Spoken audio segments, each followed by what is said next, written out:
I'm William Bora. B-O, William? yeah, William, my first name. Frederick is my middle name. Mm-hmm. My last name is Bora, B-O-R-E-R. I was born in Jersey City, New Jersey Mm-hmm. on July the 25th in 1929. July 25th of Yeah, 1929. 29. Yep, Your last name is B-O-R-E-R. R-E-R. And when did you enlist or draft? Well, I Were you enlisted. drafted? No, I was not drafted. I enlisted at the age of 17 Mm-hmm. on 19 August 1946. 46. Hmm. And to the Army. Into the Army. Yeah. Army. I was turned. I tried to get into the Marine Corps. I tried 5 times to get into the Marine Corps, and finally I gave up. They weren't about to have me. I was too small. Yeah, at that time, the Marine Corps requirements were much more stringent than they are right now. I would be taken now at 5'2". Well, at that time I wasn't even 5 foot. I was 4 foot 11 and a half or something like that. You were still growing. Yeah, and they wouldn't take me. And so I joined the Army, and at that time the Army would take anybody. Mm-hmm. Anybody who could walk in the door they would take. And so that's how I got into the Army. And where did you get the basic military I training? took basic training in Fort Dix, New Jersey. It was pretty close to my home in Jersey City. And I was glad of that because I heard so many bad stories about these camps down south. What was your specialty and what was your rank? Well, when I went in, I was a private, of course. Private. And through they give you a battery of tests when you go in. And they decided I would be best suited to be in the Signal Corps, Mm. electronics. And we took a modified basic training course designed for signal people. Mm-hmm.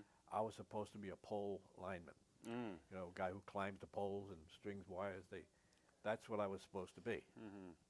But it never turned out that way. Yeah, I know. As things go in the Army, Exactly. And I ended up being in the infantry. So you become the rifleman. Yes.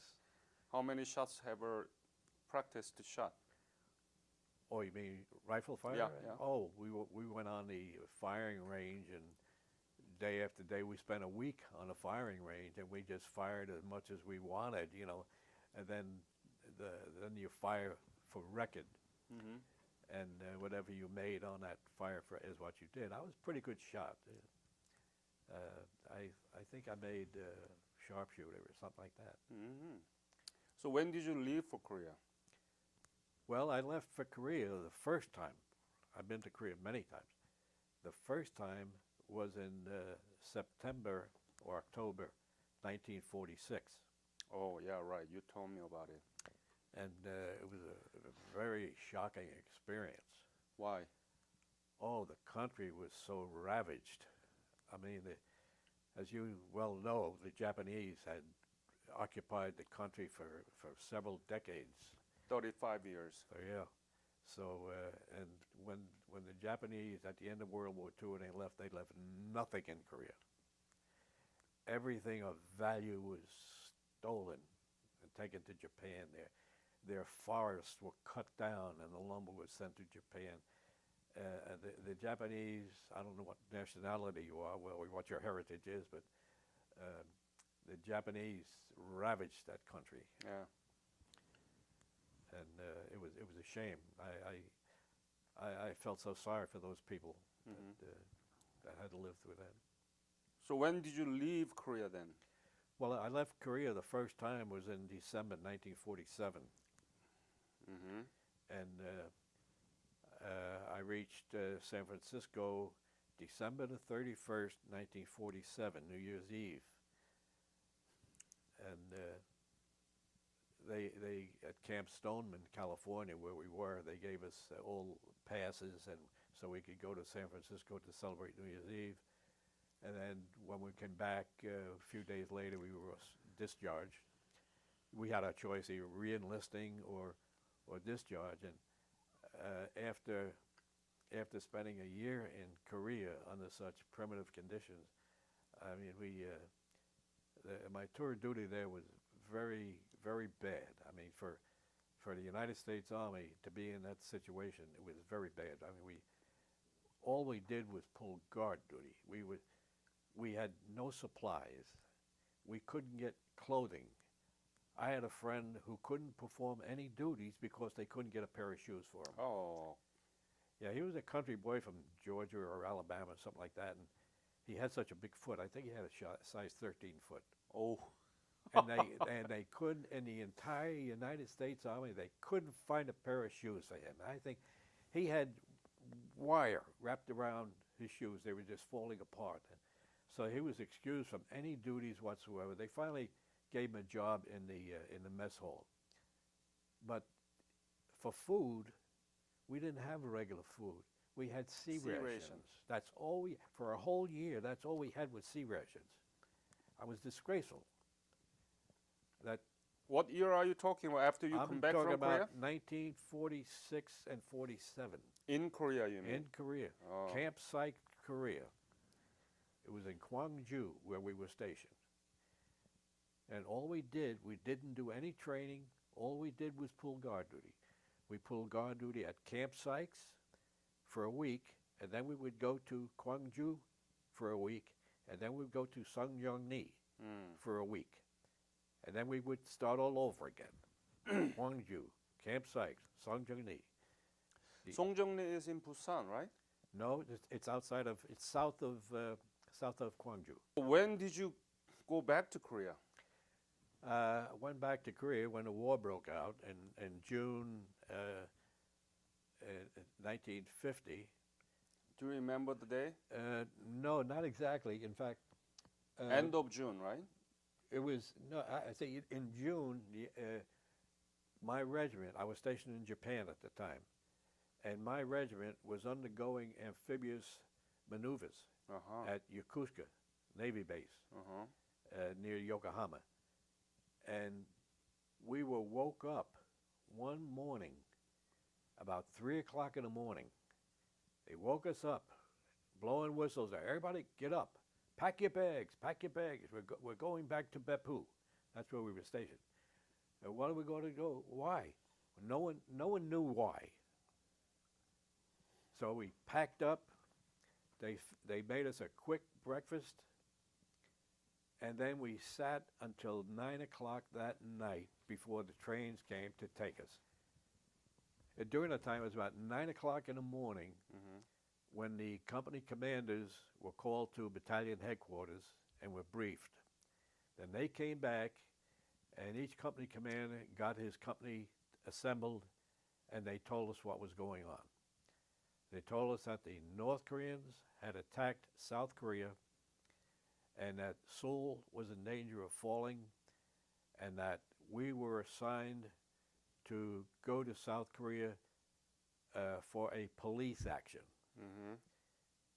And so some of the men who were in our unit and who had been through World War II, their remark was, yeah, police action, all right. And didn't believe it for a minute. It was war. Do you remember the day? June? It was the 27th. 27th or the 28th. I'm not sure. It was I believe it was a Sunday, if I'm not mistaken. I'm not really quite sure. But the funny, they got us up at 3 o'clock in the morning, and it wasn't until 9 o'clock at night, around 8 or 9 o'clock, it was dark, when we boarded trains to go back to Beppu, Kyushu, where we were stationed. And then we stayed overnight there, packing our bags and leaving everything there, what we weren't going to take to Korea with us. And they said it would stay there until we returned. Well, we never returned. But we boarded the next day. We boarded some Japanese LSTs, which the government requisitioned. They were formerly fishing boats. And the stink, we were sick when we were marching to them, we couldn't see them yet, but the stink was so bad we were getting sick. We were throwing up on the roadway. And on the way, when we boarded these Japanese LSTs in Beppu, on the way to Korea, to Busan, a storm hit us. And we were all on above deck, on the upper deck. Wow. We couldn't go down below. It stunk so bad. Uh-huh, Oh, it was terrible. And everybody was seasick and throwing up and doing other things to eliminate their bowels. And oh, it was a horrible trip. And it was pouring rain when we arrived in Busan. And I think it was about the 1st or 2nd of July that we arrived in Busan. And in the pouring rain, they took us to a stadium, an open air stadium, a track field is what it was. And they says, well, pitch your tents over here. Well, the mud was up to above our ankles. Well, how are we going to pitch a tent there? They said, well, do the best you can. What the hell? So the best we could do was get under a tree and cover ourselves with our ponchos and try and stay dry and try and sleep, but we couldn't sleep. But the next day when we moved out, the sun had come out, and it seems like in a couple of hours everything was bone dry and dirt on the roads was choking us.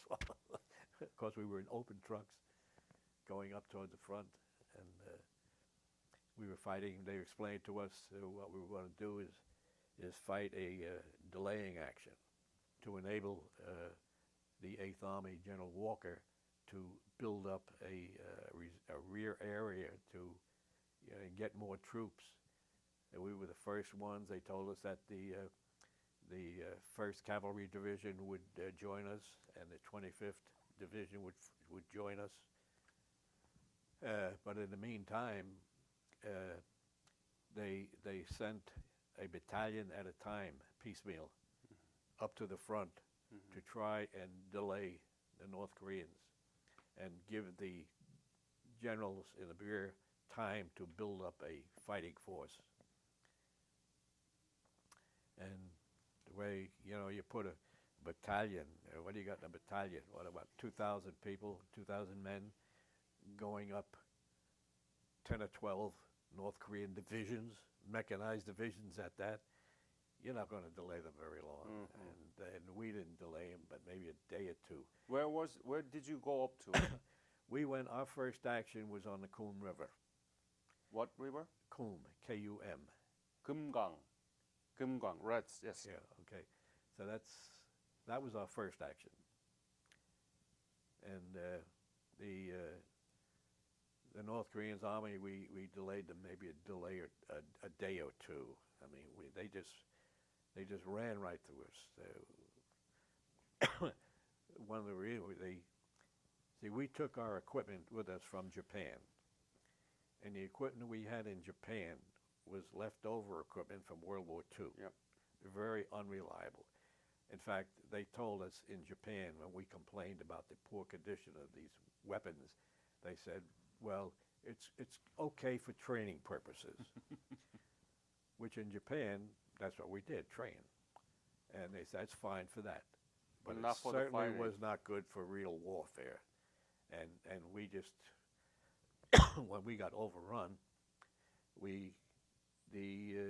if you had a light weapon, like your rifle or something, you carry that with you, but your heavy weapons, you couldn't, we just left them and they were too heavy. We couldn't carry them. And they were, in my case, I was with the 81 millimeter mortars. And from firing all night long the previous night, the tube was red hot. I mean, it was actually red. We couldn't pick it up with our bare hands, right. And we didn't have the authorized asbestos gloves, which every squad is supposed to have. But like I say, we didn't need it in Japan, and when we came to Japan to Korea, we didn't have that stuff. And so we just removed the sights from the weapon and took the sights and left the gun there. It was no good anyway. It was junk. So you withdraw from the Kum River? From the Coom River, we got pushed back to, I think it was Tejon. Mm-hmm. I think it was Tejon we got pushed back to.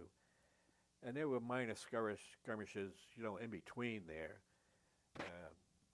But my group, the group I was with, there was no orderly withdrawal. It was every man for himself. Get Uh-huh. out the best way you can. On the Coom River, they had a roadblock, and our wounded couldn't get out.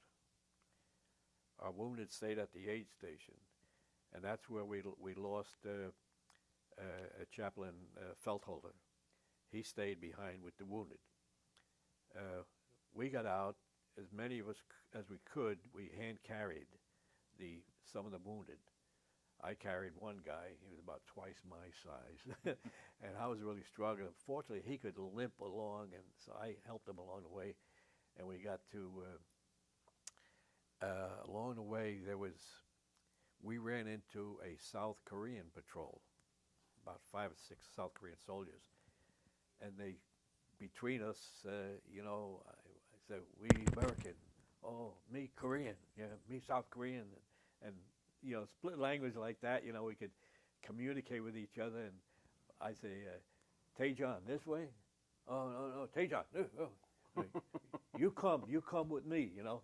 So we joined up with the South Korean patrol, and they, thank God, they knew their way, and they got us to Tejon, where we rejoined what was left of our unit. Tell me more about what you saw in Korea when you went down there for the first time in 1946. Well, I was shocked. I didn't. Before going there, I heard very little about Korea, Uh-huh.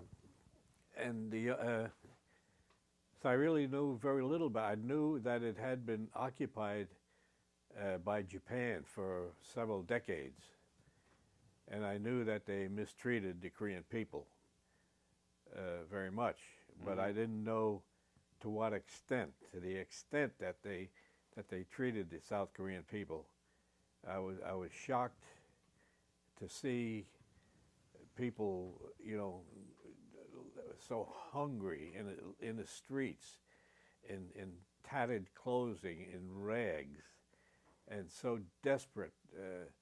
I had occasion where I had to apprehend several South Koreans from stealing from the U.S. government, but you know, they were begging for food, for something to eat. In our mess hall, they were taking their buckets and taking stuff out of the slop garbage cans. After the GIs would eat, they'd throw whatever was left over in a can, and these people were so hungry they were eating right with their hands out of the cans, and it was devastating. My heart went out to these people so much. I just couldn't. And I was a child of the American Great Depression. Right. I know poverty. Uh-huh. I know how hard my mother and father worked to put food on our table, and many nights I went to bed hungry. I mean, a piece of bread for lunch is what we had, with ketchup on it. Yeah. We made ketchup sandwiches and mustard sandwiches. Cucumber sandwich. No, we never had cucumber sandwiches. I no. heard from somebody that Yeah. they eat. I could imagine, but we had. I remember my mother making. I'd say, "What's for lunch?" A ketchup sandwich, ketchup between 2 pieces of bread. That was our lunch. I mean, times were hard, but we always had a slice of bread to eat.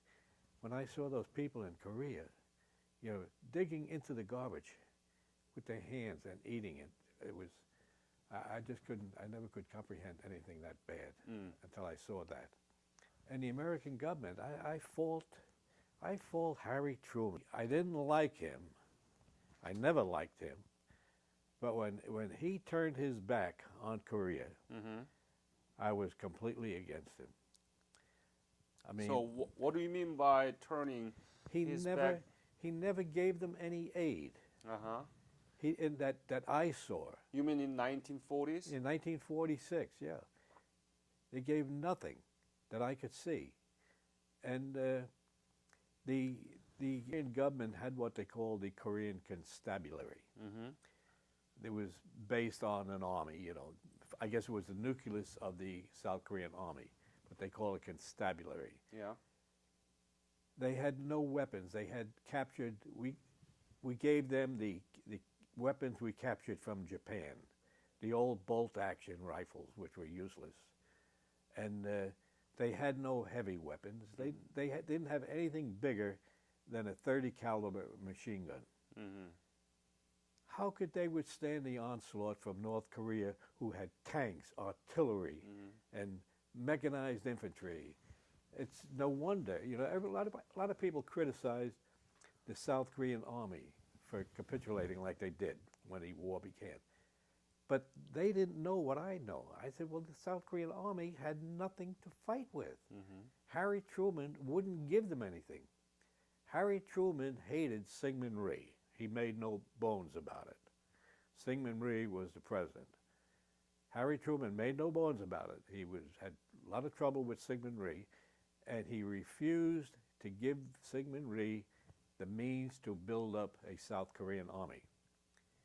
His reasoning was, well, Syngman Rhee is a radical, and he's liable to attack North Korea and start World War III. That was baloney. Harry Truman was trying to balance the American budget. He reduced the American army to the strength where it was before World War II broke out. Right. The Navy the same way, in order to reduce the budget, and of course people will vote for him. That's the only reason. And if it wasn't for him, there would not have been a Korean War. I'll tell you that right now. I Wow. firmly believe that. I think we have Harry Truman to blame for the Korean War, just like we have Lyndon Johnson to blame for the Vietnamese War. What about Dean Acheson, the Secretary of State? I didn't know too much about him. I only knew, the only thing I was concerned with was the way he reduced the Army to its weakest strength. Dean Acheson was not much with the military. He was more with foreign policy, state, and that's yeah. what he was. He was State Department, and he was more interested in that. He was more interested in the Marshall Plan for Europe, Right. but they didn't have a Marshall Plan for the Far East, Yep. and that was a big mistake. Do you know Dean Acheson declared at the National Press Club on January 12th of 1950 that the U.S. Army is not going to cover the Korean Peninsula? I didn't hear him say that, but I heard Harry Truman say that Korea was not in the American sphere of influence. You're right. That was the Dean Acheson on January 12th of 1950. Yeah. In 5 months, Kim Il-sung and Stalin attacked South Korea. Yes. They gave them, when they made that statement, they gave Joe Stalin the go-ahead. So the U.S. troops completely withdrew in 1949, right?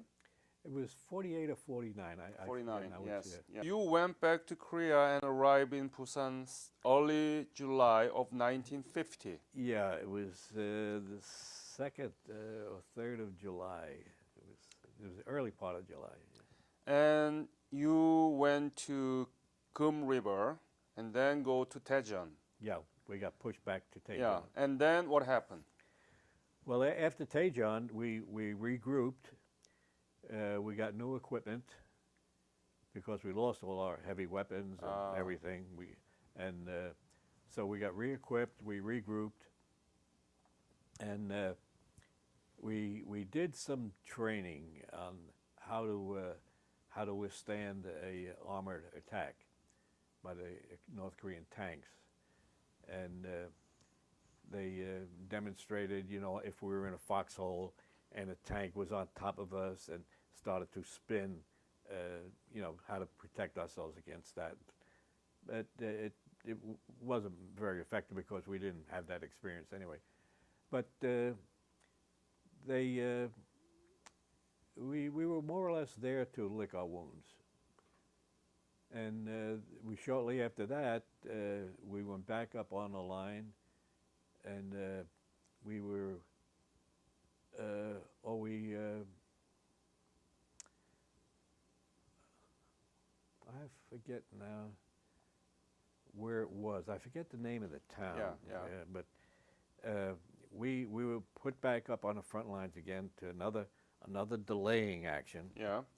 And this is the first time I heard that expression about bugging out. Hmm. They told us quite plainly, look, we're not going to be able to stop them. Mm-hmm. Our job is to delay them as long as we can. Mm-hmm.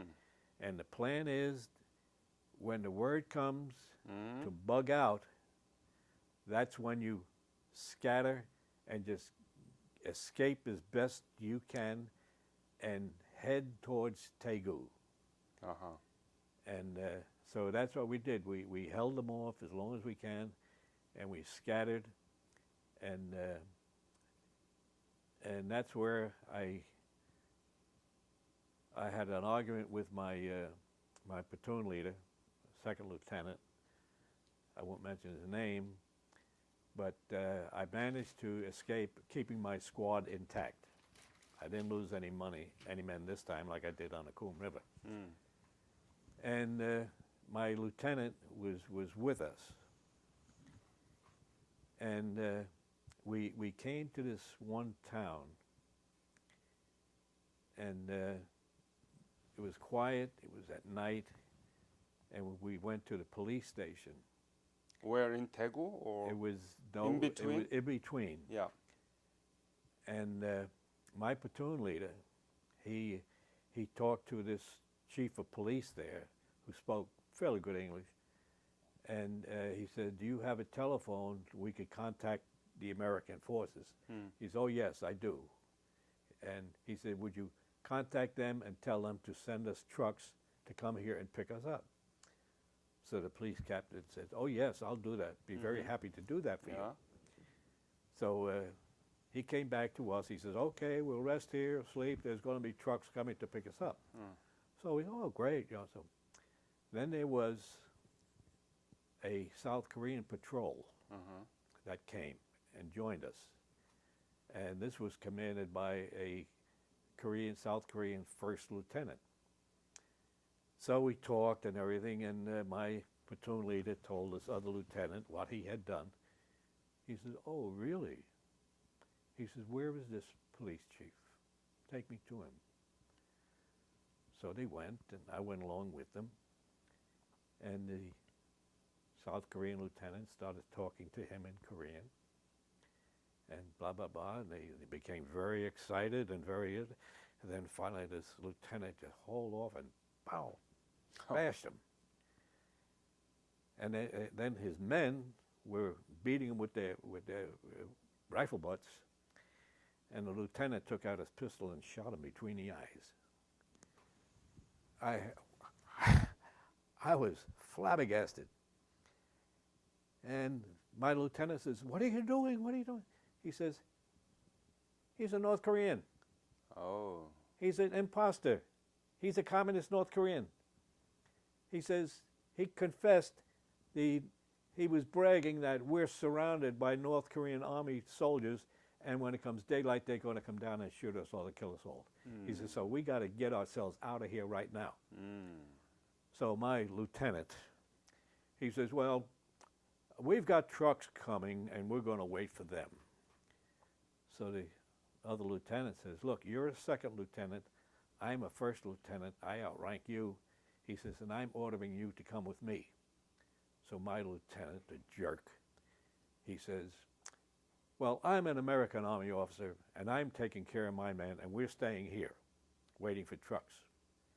So I says, "Sir, with all due respect, I'm going with this lieutenant, Lieutenant Kim or whatever his name was. I'm going with him." He says, "Bora," he says, "I'm ordering you to stay with me." I says, "Sir, I'm disobeying your order. I'm going with this Korean lieutenant."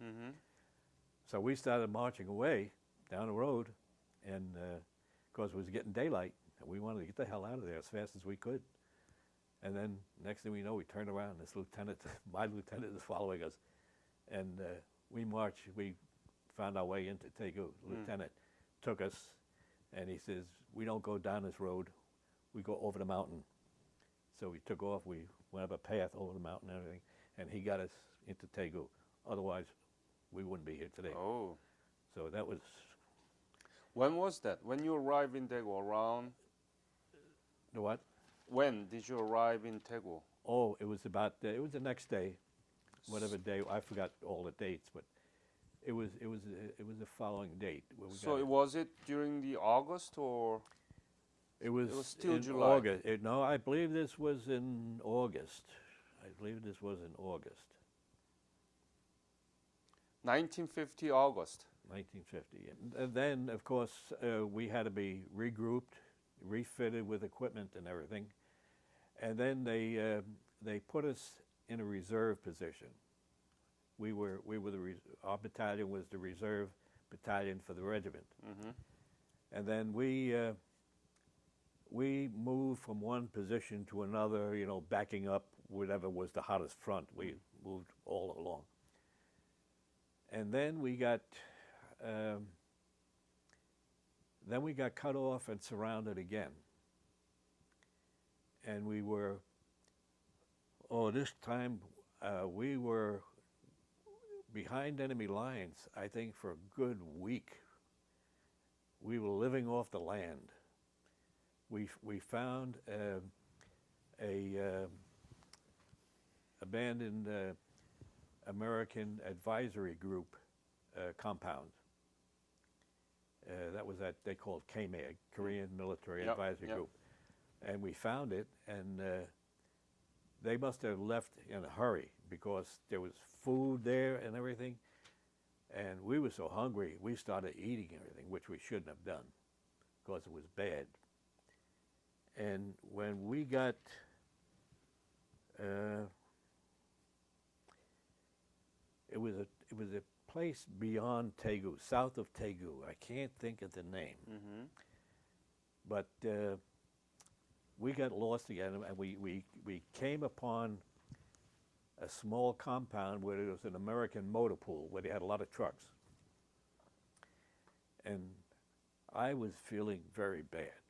My stomach was bloated up, and I was walking around. And so one of the officers there, we told him we had to get to the 1st Battalion, 19th Infantry. So he says, okay, I'll loan you a truck. So he got a driver and gave us a truck and took us. It was about a mile or two down the road, or a kilometer down the road. And we got down there, and that's when I was feeling very bad.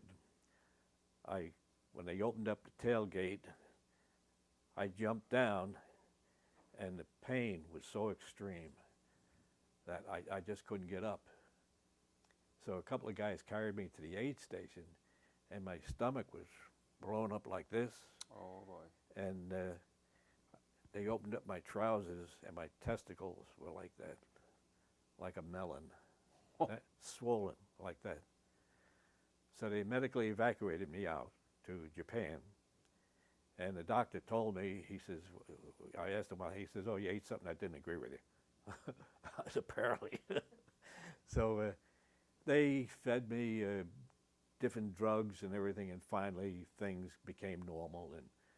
And so I stayed in the hospital in Tokyo until MacArthur gave the order that anybody who was able to walk and carry a gun is to be returned to his unit. Mm-hmm.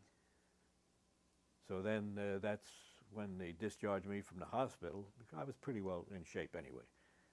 And they reissued me rifle, helmet, and the whole gear, and shipped me back to my unit in Korea. 24th. 24th, 19th, D Company, 19th Infantry. Hold on. 24th D Company. D Company, D is in dog. Yeah. D D Company. Company, 19th Infantry 19th Infantry. Regiment, part of the 24th Division. Right. And so when did you arrive back to Korea? It was just before the Pusan breakout. It was about a day or two before we broke out of the Pusan perimeter, Yeah. and we were out in, I don't know the name of the village, but we were there, And It that's was August. no, this was in might have been late August or early September. I don't know. It was about Before Incheon landing. just before the Incheon landing. Yeah. Because that's when we broke out. When we heard of the Incheon landing, and we could see the North Koreans leaving their positions and retreating north, and we broke out and chased them, and it was a running fight all the way up through Daejeon, Daegu, Daejeon, Seoul, and we retook Seoul. So the morale was really high. Morale was extremely high, overconfident, I thought, Yeah. overconfident. I mean, it seems to me that our generals forgot everything they learned in War College because they were, when you move forward, you make sure your flanks are covered Right. so nobody can come around you and get behind you. Yeah. All they did, the 1st Cavalry shooting up this way, the Marines were going this way, the 25th Division this way, this one, and not a steady movement forward. It was hedge fight like that. Mhm. They were all trying to beat the other. It was a fight for real estate, is what it was. Yeah. And they all wanted to be, we're going to be the first ones up the Yalu River, and blah, blah, blah. The 1st Cavalry said, we're going to be the first ones. Well, they were the first ones, and they got their ass kicked and got moved back. So when were you captured? November 4th, 1950, Wow, in a that's town called Sinanju. Shineuju, Yeah. It was on the west coast, far northwest. way above the Yeah. 38th parallel, Yeah. close to it was above Pyongyang. Yeah. We had captured Pyongyang Mm-hmm. and moved forward, and this is when they were saying, we're going to be home for Thanksgiving, we're going to be back in time for Christmas and all this sort of stuff. They were so overconfident Mm-hmm. that they were getting together parties to an advance party to go back to Japan. See, I was chosen. They said one man from each platoon will be the advance party to prepare things so when we get back to Japan, to get the barracks opened and cleaned and get them all ready for the returning troops. And I was supposed to be part of that. And there was 3 or 4 other guys from my company who were with me. We had turned our weapons. I gave my rifle into supply. They says, well, you're going to Japan, you're not going to need these and everything. So we turned in all our weapons and waiting for the truck to take us to the airport. From where? From Shineuju? From Sinanju. And so we were standing around battalion headquarters, and the battalion commander comes running up in his Jeep. What are you men doing here? So we told him, well, we're the advance party to get back to Japan. He said, back to Japan, my ass. He said, get back to your units. And he must have known something was happening. Yeah. See, we were sent there to Sinanju to cover the withdrawal of the 7th Cavalry, the ones who were going to be the first to go to the Yeah, Yalu River, yeah. The Chinese come in and kick their ass and send them back, and we covered their withdrawal. And instead of the trucks coming back for us, they kept on going and left us standing there.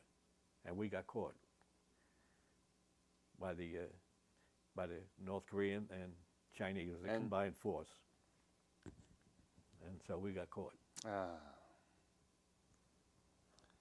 Actually, the Chinese crossed the river, Yalu River, early October 4th or Yes. 5th, but the MacArthur's headquarters They really wouldn't acknowledge ignored it. Yeah. Right. They wouldn't. We captured some of them, and took them into higher headquarters, to the regimental headquarters. They were Chinese, and MacArthur kept saying there are no Chinese in Korea. You were captured November 4th, and then what happened to you? Well, then they took us, and the force that caught us was mostly North Korean, and they executed several men. For the reason? They were Americans. That's it. That's it. They shot them. Fortunately, they didn't get to me. And then the Chinese came and stopped them. They had a big argument. These Chinese and the Korean officer were having a big argument, but the Chinese prevailed and made him stop shooting the American prisoners. But he had shot about 24 already. And fortunately, I was down a long list and at the end of the line, and fortunately, they never got to me, and other guys too. So we were fortunate in this case. As I always say, don't ever anybody ever tell me there is no God. Excuse me.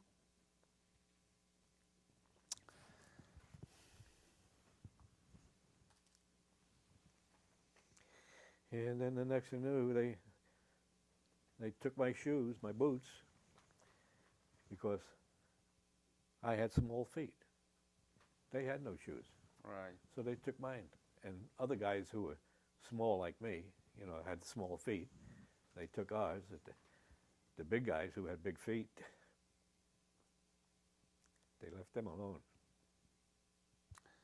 So from there, where did you go? Well, we marched north. I don't know the names. It was so many little villages that we went through and everything. And we always marched at night, so we didn't know where we were. Mm-hmm. We would march at night, sleep during the day. During the day, we'd be interrogated over and over again. You'd tell them the same thing over and over again. And we just went through that. We lost track of time and dates. Finally, we didn't know what day one was from another. And we stayed there. We went to this. It was kind of a large village, but it was a village on a hill, and the huts were scattered all over the sides of the mountain. I was put in a compound in a house, and one room was for officers. We had officers who were caught with this, so they put all the officers in one room. And in the other room were all enlisted men. And we stayed there for about 2 weeks. No, not 2 weeks. No, I'd say maybe about a week. And an incident happened which made me reappraise my opinion of the American Army officer. There was an incident where 2 American POWs came in, and they wanted to put the Chinese were going to put them in this room with the officers. And the officer says, "You can't put them in here. These are officers' quarters, and these are enlisted men. Put them in the other room." This is in November, the coldest winter in Korean history. And so they tried to put him in our room. And we had a sergeant. His name was Estrada. I'll never forget him. He was a Puerto Rican. He says, "I'm in charge here. I'm the senior man." I was a staff sergeant. He was a tech sergeant, one rank above me. And he said to these guys, "You can't come in here. We're too full." And these 2 guys, their name was Boucher and Gunderson. He made them stay outside. I said, "Sergeant Estrada, these men will freeze out there. Let them inside." He says, "No." He blocked the doorway and wouldn't let them in. The next morning, those 2 guys, their bodies were frozen stiff. They froze to death overnight. I reported him when we got released. I said, "That man is a murderer, and he should have to suffer for it. He should be court-martialed and punished." But the U.S. government never did anything. He felt that there was too many in the room already. We were crowded. I mean, no doubt about it. But I mean, you've got 2 Americans there. And that will make the temperature higher. 2 Body more heat, additions. sure, would have, sure. Body heat would have kept us all much warmer. There was no heat. That's all we had was each other to keep warm. He didn't have to give his food away for them. No. There was precious little food going around anyway. But and he wouldn't let those two guys in, and they perished, froze to death. Do you know whereabout of this guy? Now I don't know where he is. Well, on the way back home, you know, when we got released in the hospital, the Army's Criminal Investigation Department, you know, we had to, you know, we were debriefed and told them all the information, who was a Yeah. collaborator, Yeah. who was a non-collaborator, stuff like this. And I told her, that was the first thing I told them about that. And they said, well, there's nothing we can do about that. And I said, Jesus Christ, but he murdered two men, and they said there was nothing they could do about it. That amazes me. But then after that, we were moved to Camp 5, and living conditions were a little better. I mean, we had more space to spread out, and we were still cramped, but I mean, we had more space. And food became more regular, not in quantity or quality, but at least we got fed once a day, most times. And that's when I stayed until that was around December. And because I remember we spent Christmas in Camp 5. Well, someone said it was Christmas. I don't know. I lost all track of time and dates and everything. But someone was able to say, well, it's Christmas. And then it was around January where I became so ill, they took me to this, what they called a hospital. It was an old school, it was a schoolhouse. And it was like that, well, they call it the Ant Motel, where you check in, you don't check out. That's where it was. It was to that hospital, it was a one-way trip. The next day, from there you went 6 feet under. Not even 6, maybe a foot under. But I managed to survive, even though they declared me dead at one point from pneumonia, I guess, presumably pneumonia. And so I just awoke one day. Well, I was laying there on my back, and I felt something crawling on my forehead, and I reached up like this. It was soft and squishy, and I realized it was a maggot. I tried to open my eyes, and I couldn't open them because the maggots had closed my eyes shut with the eggs and everything. And I had to use my fingernail and scrape the eggs and everything away so I could open up my eyes. I dug them out of my nostrils, and I looked. It was dark, and I looked around, and I see all these bodies. And the doctor, when I spoke to the doctor, he was an American, by the way. American doctor? Of Chinese heritage. Okay. He graduated from Stanford University with a medical degree. He had a medical practice in Los Angeles. And the Chinese communists conned him into going into China, back to China, to help them develop a modern medical system. Was it actually Chinese or American white? He was Chinese. Chinese. He was Chinese, but he couldn't speak Chinese. I think he said he was 3rd or 4th generation Chinese. He's from San Francisco. Okay. And his family was all, and he couldn't speak Chinese. They had to have an interpreter for him. But they conned him. They told him, oh, we'll build you a hospital and in China, and you'll help your people, your Chinese people. They pried on his heart, you know. And he said, well, I'm Chinese, really, and I should go back and help them, you know. And they said, you can leave. Anytime you want to leave, you can leave. You'll keep your passport, and you just leave whenever you want. How do you know this story? He told me. Huh. He told me. While you were in that hospital? Yeah. Well, mostly after I recovered from being dead, because he told me. He says, "I pronounced you dead last night."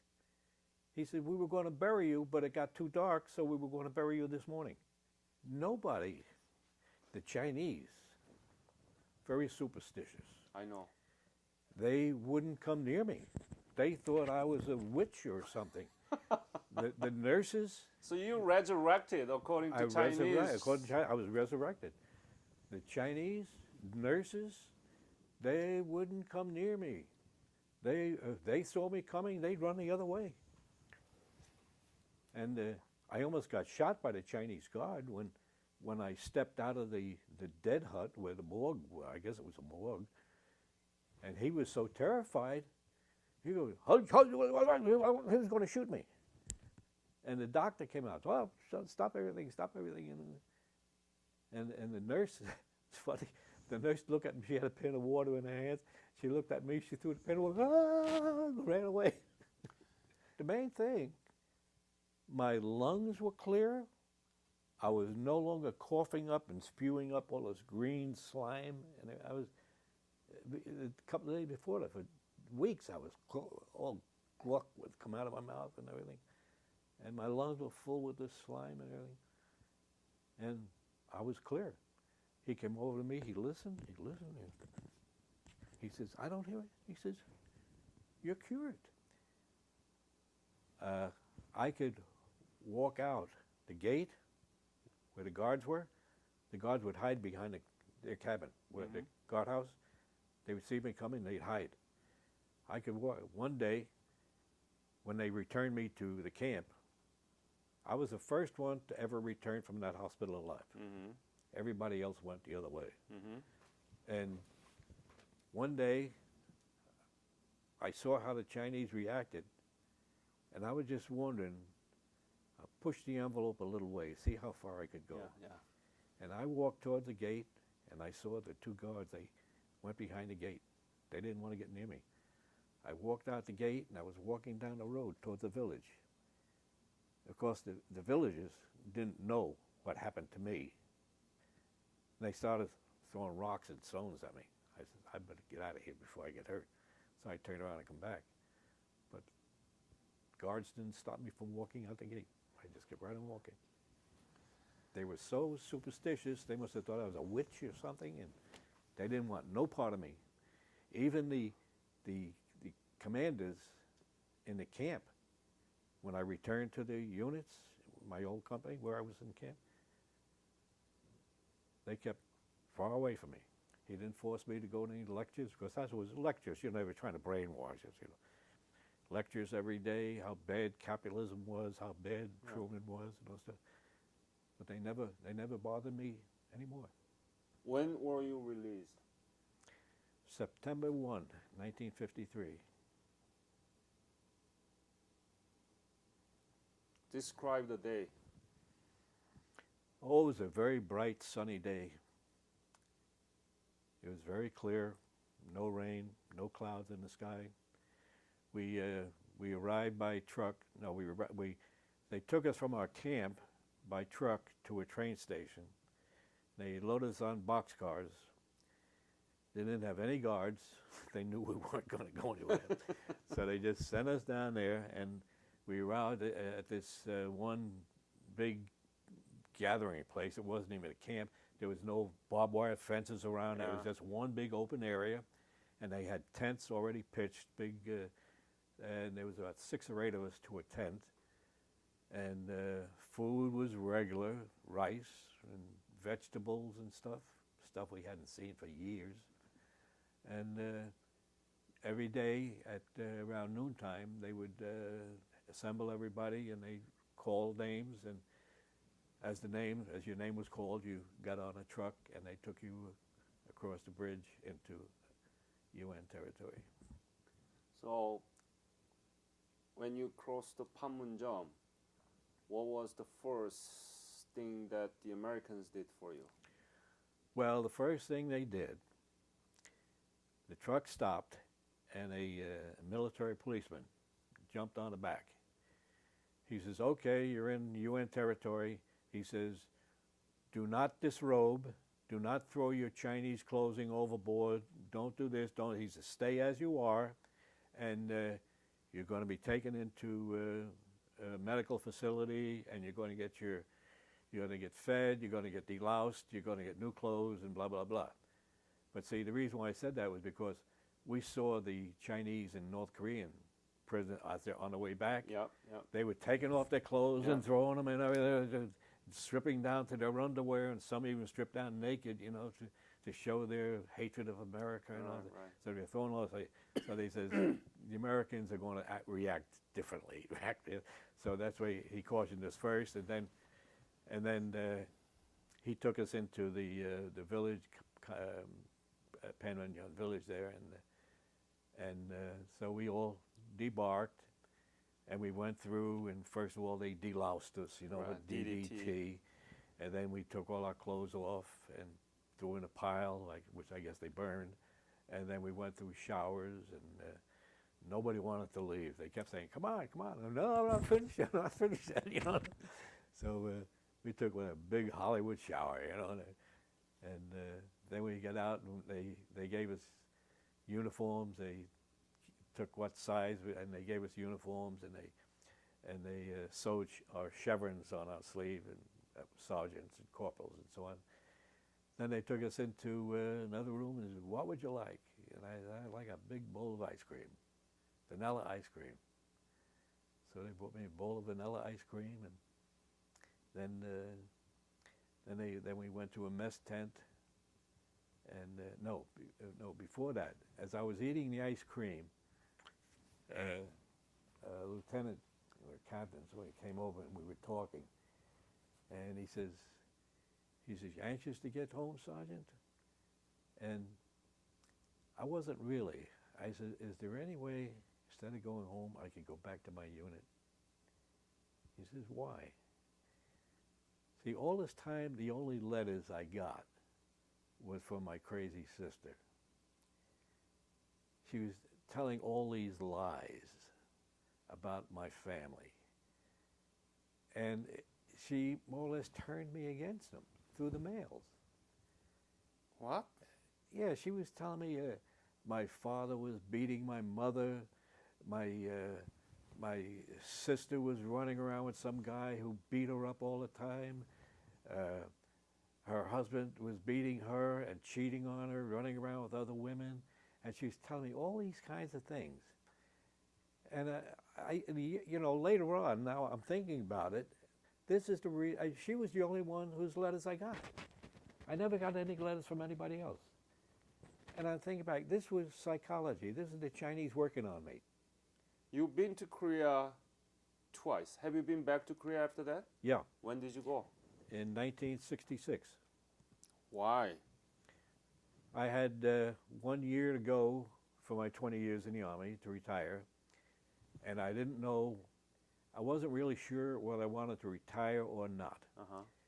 So they says, well, you got 1 year to go, where do you want to go? So there was only 3 or 4 places where you could go for a 1 year tour duty. Vietnam, Korea, and I think German? I think it was Canary Islands. Canary Island. Yeah. So I picked Vietnam first. I says, well, I've never been to Vietnam. All my other buddies have been there and everything, and it would look good on my record, been to Vietnam.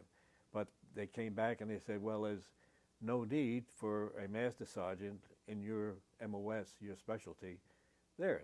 So, and I said, well, how about the Canary Islands? No, that's out of the question. So, all right, Korea. You didn't have So no then I thought, it might be poetic, my first tour of duty in Korea and my last tour of duty in Korea. I said, it might look good. Where were you in Korea? In Seoul. So what did you do? I worked for the UN Command Transportation Division. You have so much clear picture. 1940s of Korea, 1950s, 1960s, and 1990s. 4 era. Tell me your before and after picture in 4 times. Tell me. Oh, it's like each time it was like night and day. When I left Korea in 1953, when I was repatriated, it hadn't changed much as during the war. I mean, Seoul was flat. You could stand on one hill and look at the other hill, and nothing was above one floor. I mean, there was no 3 or 4 story buildings. There was none. Everything was level. When I came back in '66, well, it was a little bit bigger. There was bigger homes and everything, but it was still very economically depressed, very depressed. But then when we went back in '98, I didn't flying in, I thought we were going into JFK in New York. All the skyscrapers and buildings. I said, no, this can't be. This can't be. My name is France Borer. My husband is William Borer, called Bill. Well, my first time when we arrived at that small airport, it was the old airport. At the time, my husband, when he left, he had made provision with someone to try to find a place to stay, right? Yeah. To live. So I had no idea how the house would be and everything was. I know that he was not too keen on having me come with him, but I had no intention to be staying either in Thailand or in France. I wanted to go with him. But it was very, very poor country, extremely poor. People in the street were dressed still with the very conventional outfits. They wore the old costumes. Old costumes. It was extremely cold. Forget about fashion there, okay? You didn't really care less. You were glad to be finding a place, boots at the PX or something like that, okay? And I lived in a Korean house who had to be heated underneath with charcoal. And at the very beginning, we had also, sometime I had to use the outhouse outside. The hot water in the tub was used only for, you had to have a little maid supposedly to help you out. And the water was kept. Yeah, it was a big tub, but Yeah. you used that to rinse You used off. it to rinse off. You didn't sit inside the tub American Of style. Right, you know, right. so I used like a little basin, 1998, that was unbelievable. First of all, as I say, except for, of course, some of the words, and you heard about Itaewon and all that stuff, but there were so many huge hotels. The luxury already, that was unbelievable. The people in the street, already the telephone, I mean, that was another world. But I think the most interesting part was when you came out of Seoul and we went to Panmunjom on the bus, Yeah. and we saw all those cars. But also we saw towns who looked like futurist town, like And if you the would be in another planet. Super That's- highways. And and I forgot how much those cars were. They were very little money. Somebody Yeah. had told us. Yeah. And we went to a great function, overlooked, huge hotel, beautiful hotel, and you could see. You looked over the windows, and that's one of the things, which was where those little houses, the real Korean style, were totally kind of eaten up, or in some cases they were gone. And then among all that new type, I mean, it was very different. I mean, night and day. The shops, it was like walking down Madison Avenue or Fifth Avenue in New York. Cartier, But the and people everything. dressed, I Yeah. mean, shirts, I mean, the men, and no shorts, that camera kind. shops, Nikon, And and TVs, and now, it was it was flabbergasted. and It the was airport now, it's even worse. I mean, not worse. It's even more incredible because we went the through new Seoul airport in a Incheon. couple of years ago.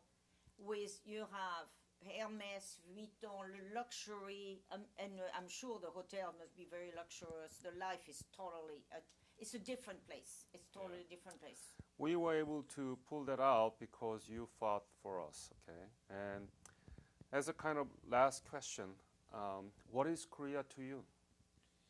Well, Korea is very dear to me. It's a big part of my life, and I feel very close.